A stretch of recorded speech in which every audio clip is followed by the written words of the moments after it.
Hey everybody, I just wanted to share something with you because I get asked this question a lot, and it seems like there's a lot of confusion around it sometimes. So I thought I'd make a quick video and show you kind of how I do it. So I made up this kind of rudimentary spreadsheet. So forgive me if it doesn't look fancy or anything like that. But the question is, can you make money, selling lower price products, courses, under $100 using webinar? Or should you just, send them straight to a sales page? And the answer is it depends, really. But most of it depends on what data you already have from your current Facebook ads or what you expect to have if you haven't been running any. So this spreadsheet will kind of give you an idea. So if you have, if and I'm just going to kind of go through this real quick, but if you have $1,000 budget, that's what we're going to work on, right? $1,000 budget. It doesn't matter if it's 1,000 a month or a day. We're just going to work on $1,000. And the key number here for this is your CPMs, your cost per mills, which means cost per 1,000 impressions. So your ad gets shown 1,000 times, right? So this is going to drive pretty much everything else.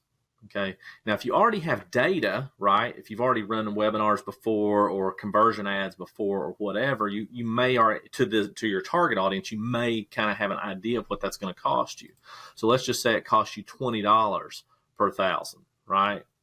Where it could cost $40 per 1,000, right? So let's look at one of my campaigns from before. So this is actually at the ad set level. So this particular audience right here, it was actually $50.29, right? And you can see this one was higher. This one's $33.51.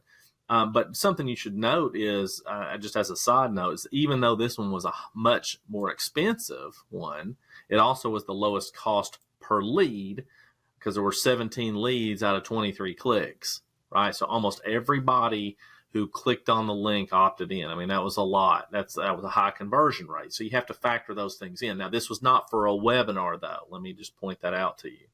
Okay. But I mean, those are crucial numbers. So you need to know what your numbers are, right? And so, $20, $30, $40. In my market, it's usually higher just because it's a highly saturated market, highly competitive.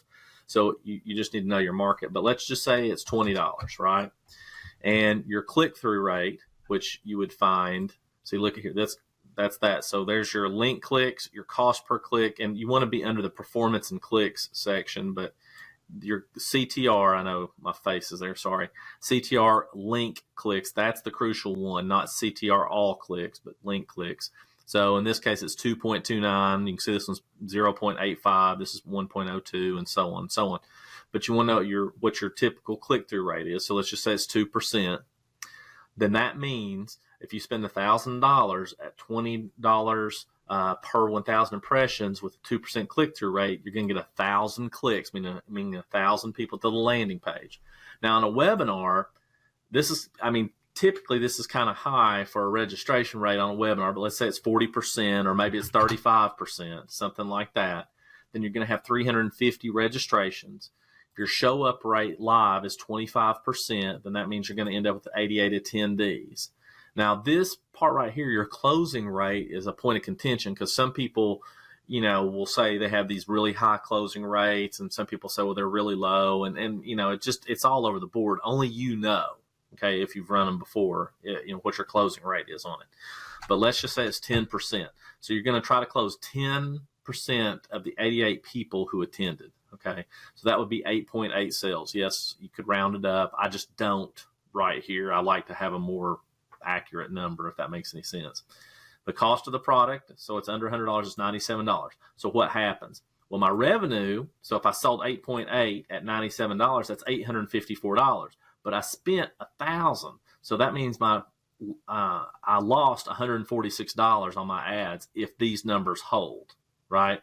So these numbers have to change, or the CPM has to change. This has to go down. Well, the chances are the CPM is probably not just going to go down on its own. Okay, you could try to increase your click-through rate. by changing up your images, your copy, that kind of thing. You could try to change your registration rate on your landing page. You could try to change your show up rate by your follow up and retargeting ads, reminding people to show up. And you could try to improve your sales skills and your closing rate.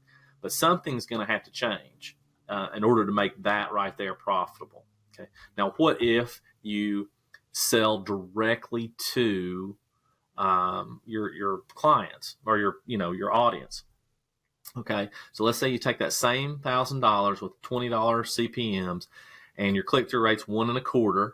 Okay, then that's going to be 625 clicks. And let's say you're driving them to a sales page, right? You're driving them straight to the sales page, which has a video sales letter or something like that, and you have a 2% close rate. Now, this can vary widely between 0.5% to, say, I've seen them as high as almost up to 10%, but that's really an outlier. So I would say somewhere between 0.5% to 4% is about the max you could go. So I put in 2%, which might be a little high. You just don't know. It depends on your audience. That would be 13 actual sales. So you can see you're already getting more sales at $97. So your revenue is $1,213 and your profit is $213. Okay, so you've made a profit on this, and you could potentially scale that up depending on your audience size. So what could you do? What else could you do? Well, you could improve your click-through rate. So maybe you get this to 2%, right? And if you do, then that's a pretty big jump. Right now you're at $940 profit, and you're almost at 2 times return on investment. Let's say your closing rate gets higher. This would really make a big difference. Let's just say it's 2.25, right? So now you're really, you're really getting there. So, that would really, really help you if you're able to get a better closing rate there. So I wanted to kind of show you that just so you can understand, what the difference is about going direct and selling lower price things. If this thing was, $5.97, right, over here, then yeah, okay, that's going to work. I mean, that's going to be great, right? If all things are equal here, okay, it's going to be profitable. You're going to make some money. Okay, you can even afford, like in mine, so let's just say it's $50 cost per impression, per 1,000 impressions. It won't actually, it still makes me profitable, even though, my profit wouldn't be as much, right? But I could scale this up. So if I spent 10,000 instead of 1,000, well, now my profit's going to be 10,000, right? So those are the kind of numbers that I'm talking about and things that you need to be looking at. Just to kind of get an idea of whether or not you should be marketing it direct, or maybe you should be doing a webinar or something like that. And then there's all other manners in between with upsells and so forth, which are not even factored in here, because that does make a difference depending if you're going to have an upsell or not. So that being said, and presumably if you send them direct to the sale, you would have some kind of upsell right there for sure. I mean, you would want to have an upsell right after this $97, because once they gave you $97, you would want to give them a chance to upsell them into something else that you have to offer. And that's it. I hope that was helpful.